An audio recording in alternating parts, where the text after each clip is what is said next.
So welcome back, friends. Before we get started, I have to admit, I was wrong. I was wrong about considering filling the ballast box with concrete.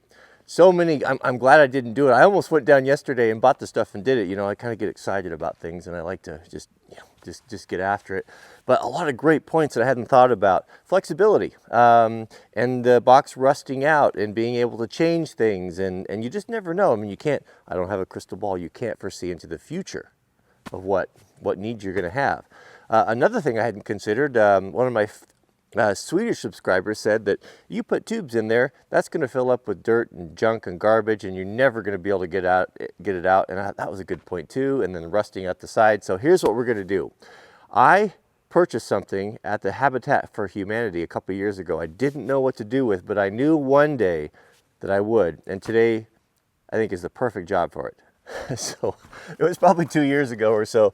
Mrs. W and I, there's a town not too far from here. There's a Habitat for Humanity store where people donate construction materials and things. And you can go in there and you can buy windows and stuff for really cheap. It's really fun to go in there. So I went in there a couple years ago and somebody had demoed a restroom dividers. And that's what you have here. These big, it's 1 inch thick plastic like sheeting. This stuff is so expensive. I bought a little thin one time for my shipping table when I used to do that. It was like an 1/8 inch thick and it was 4x8 and it was so expensive. I still remember grumbling about paying for it. But 1 inch thick, this stuff was gold. I saw they had those things all divided up there and I said, I'm gonna have that. They were $5 a piece.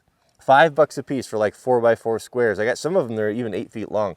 I got everything that they had. Miss W thought I was crazy. Like, why do you want that stuff? And why are you putting that dirty bathroom dividers in my car?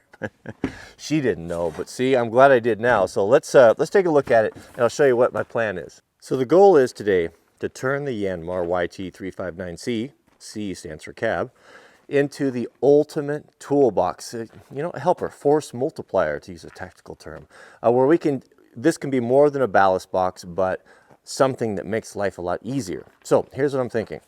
So what if we took the plastic and we built basically a false bottom? We come down here like 6 inches, whatever we determine we're going to need, and that lays in there like a shelf. And so I've got these old brackets here. I've got a whole bunch of these left over from their old van seats from an Econoline, and we can weld these on here, right? Like this, 4 of them, one in each corner, wherever that be, and then that can sit on there, a false bottom. So that will sit in there tight, and then we basically have a nice tray there. And a little bit tricky, we can cut around this guy right here. Now, one concern I have is, of course, I'm going to be putting heavy things in here, and plastic is plastic, and when it gets hot, what's it going to do? It's going to sag a little bit. It's going to sag, so we don't want that. So here's what we'll do to fix that. So I got a piece of 1.5 inch by 1/4 flat bar, right? You with me? Catching my drift here? We'll put that along here because steel ran, is it tangentially? Ooh, I'm getting into things I don't understand. Tangent, if we have it up and down. See, steel this way, it's all wobbly. You know, there's not much structure right there, but if we turn it sideways, then we have that super shear strength. So let's say we take that, drop that down, and then we run that from front to back, weld that in there like that, and then we've got a really strong support that will support the middle of that plastic. Look at that, 1 inch. That is a hunk. That stuff is so expensive. Man, tell me you wouldn't have bought that for $5. You've been crazy not to buy that for $5. So there's plenty here that we can cut out. We don't need the hardware. Oh, here's another thing with these brackets. So I have so many of them. So I'm also thinking, what if we bolted, it looks kind of pro, they're like that. What if we welded these on here, maybe in some configuration that we can slip tools in there, right? Pulaski maybe, loppers, axes, a little flexibility, a few options. And then over here, chainsaw scabbard, but that'll be another part. So let's get the layout done and let's see if we can cut this out and see how it works. So I've got the first cleat on and it worked out really good. So I'll bring you in here close. I'll show you what we did here.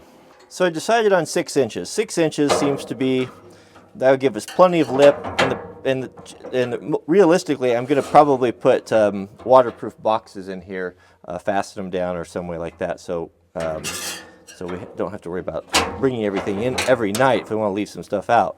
So just I've got my combination square there set to 6 inches. And one tool that is so handy, it's just a must-have for fabricators, is these one of these magnets. It's got the 45s on it, so you can do corners or angles and such, and it's got a real strong magnet, and you can stick it, and it basically just gives you an extra hand for holding stuff. And so I took my grinder and I ground the paint off, because we want to weld metal to metal. And I'll knock the paint off this bracket here too real quick. But we'll put that down there. And so we'll be really consistent. So we'll be exactly, we're getting a little teeter-totter action going there.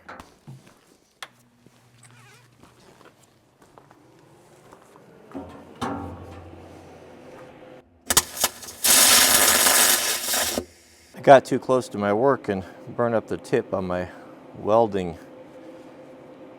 what do you call this, stinger. So this is a copper piece here. If you get too close, sometimes a little glob of something will get on there and prevent that wire from going through, so I've got some replacements here. So you can see, if you're not familiar with welding, I'm not the one to be teaching anyone, I'm just a shade tree. Problem with welding is it's a diminishing skill. It means if you don't do it all the time, you lose your talent for it. So here you can see, pull the trigger, wire feeds. So I don't weld very often, so when I do, it's kind of relearning again. This cup here needs replacing anyway. So there's a bottle hooked to the welder. This is MIG welding. And what it does, yeah, I need to replace that. That's why it's not working very good. What it does is when you pull the trigger, two things happen. It's a shielded cable. It creates an oxygen-free bubble. And that's where the melting or the arcing takes place, inside the oxygen-free bubble. So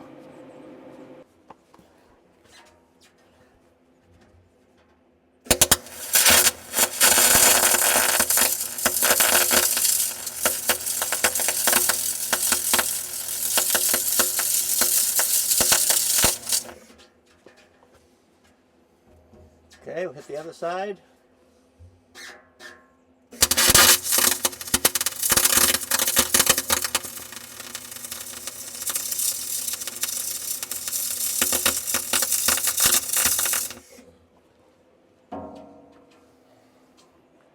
Takes a lot of courage to share your welding with people on the internet. You don't know. I'm going to do it anyway.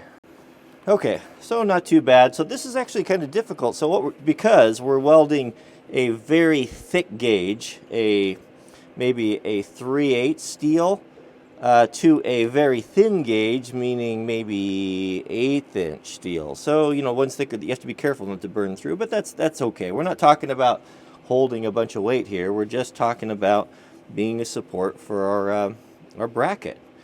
And actually, because this is at an angle like this, when this comes in contact here, flat, it might even almost be clear of the welds. It'll be all right. It's gonna work out good. So quickly mark the 6 inches here, just roughly, so I can remove the paint.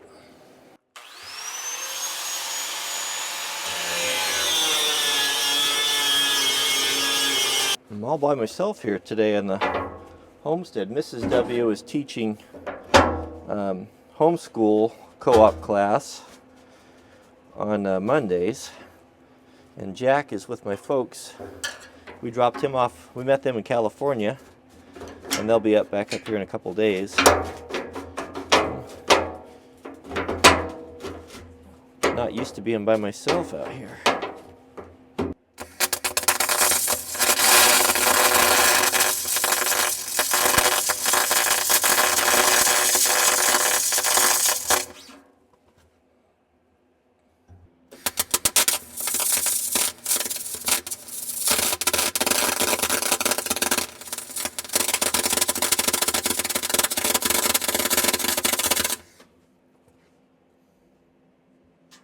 The 4 brackets are done, so now we'll put that center divider in there, so to help lay out, let's cut a short piece of 2 by 27 inches to help us to make sure we get it the right height.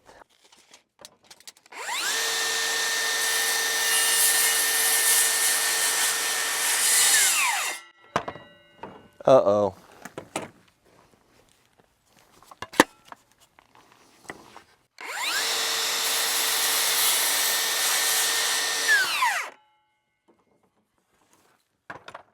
Okay, so this will help us to transfer that line perfectly.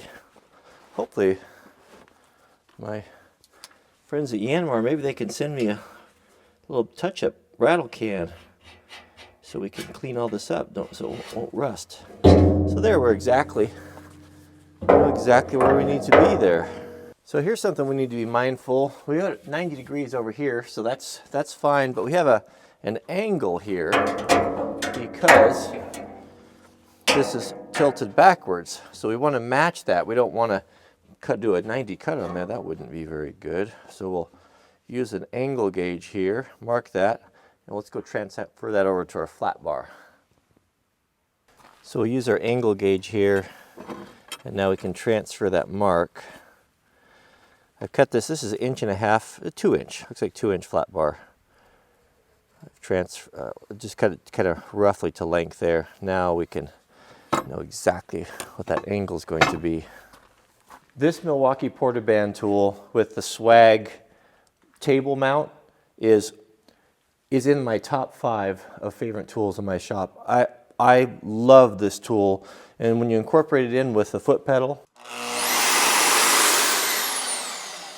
for me this tool has just become indispensable, absolutely indispensable. Okay, so let's go ahead, we'll cut our angle here real quick.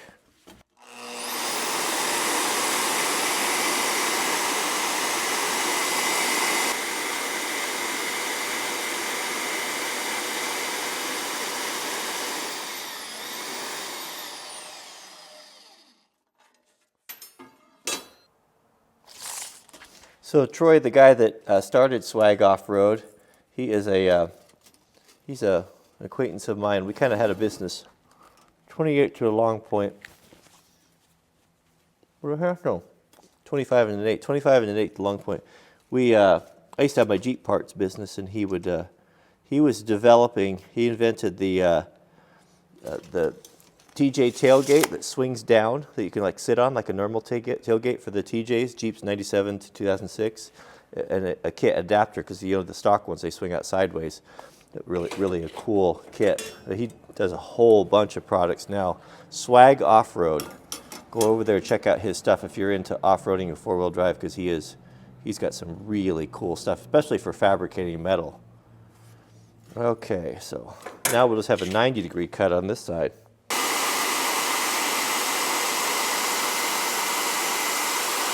So let's see how we fit in here.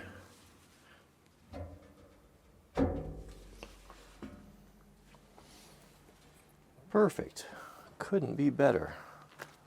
Got our angle matched up there right on our line. Then we'll be able to weld both sides. This will be really strong. So I'm thinking we got a neat pile of rocks down in the lower pasture. We'll carry this down there, put the front end loader on there, load it up with the front end loader, right? So we'll use the hydraulics. And then we can run that all the way up. And then we have a nice heavy ballast and the start of our toolbox. So let me knock the paint off of that, and then we'll weld this up real quick.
There she is, the majestic Mount Fuji, out in all her glory. Felt like the first day of spring today. What a beautiful day it was outside. So I've got something fun for you. Stay to the end of this. In the last 20 seconds, a little pop-up, a window's going to pop up on the left, and you can check out the 360 down the lower pasture. You get to see all of the trees. We flagged all the little trees that survived, and there's a pitifully small number of them with white flags, and kind of get some perspective on how many we lost. Right? Over 90% of the trees. But we have, in a week, we have another huge batch coming, and we'll be doing another planting. So we just got to keep at it. A couple things I want to talk about. 360. So 360 is kind of an interesting technology, and I know it's not perfect, and I know I'm not super adept at using it, but I think it's exciting, and I'm going to keep using it and try to figure out ways to utilize it to make it interesting for everyone. It is, the thing with it is that as a creator, it's easy. You can kind of get a formula and you can do things over and over again, kind of what works. It can get boring, and introducing new things like this, it makes everything fresh and exciting, and it's a new angle, something else to think about. And I think it really is going to be the future. And it's, I don't want to 10 years down the road, be trying to pick it up and be left behind. I like to kind of stay with it, and kind of evolve with the technology. So I have an important announcement. So this coming Wednesday, in 2 days, today's Monday, Tuesday, Wednesday, at 5 o'clock Pacific Standard Time, that's West Coast time, we are going to do a live broadcast from the wood shop, and I have a special guest, Mrs. Wranglerstar. Yep, Mrs. Wranglerstar and I will be doing a live broadcast for 1 hour. You can come and join us and hang out, and we can just talk about anything you want to talk about. You can ask her questions, you can ask me questions. We will be at your disposal for 1 hour. So mark that on your calendar. Wednesday, 5 o'clock to 6 o'clock. Be on my channel for the live chat. What else was there? Oh, so sorry about today.